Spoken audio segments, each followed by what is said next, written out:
Hi guys, हम लोग खड़े हुए नेशनल हाईवे पे गग्गर का क्रॉस किया है और ये न जाने क्या चीज़ है, ये ऊपर से आ रही है और बाकायदा अभी हम लोग खड़े हुए गग्गर से क्रॉस करके चेक पोस्ट पे। ये एक आसमान से कोई बिजली सी गिर रही है और ये नीचे आती है और ख़त्म हो जाती है। ये देखें, ये चीज़, ये न जाने क्या चीज़ है, आप देख लें। लाइफ स्टैम्प देख रहे हैं, दाबेजी से आगे गग्गर क्रॉस करके फिर ये चेक पोस्ट से आगे ये चीज़ दाबेजी सी पैक, न जाने ये क्या है। ये ज़मीन पे आती है और ख़त्म हो जाती है।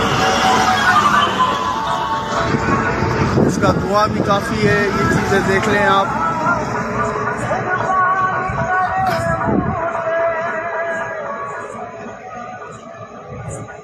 इसकी लाइट भी काफ़ी बहुत तेज़ है। ये नीचे जा रही है और ये ख़त्म हो रही है।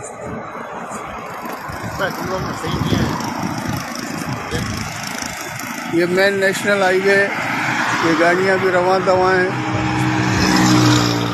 और ये अभी आप ताज़े ये मंजर देख रहे हैं दोस्तों। ये ख़त्म हो जाती है ऐसे। ये देखें।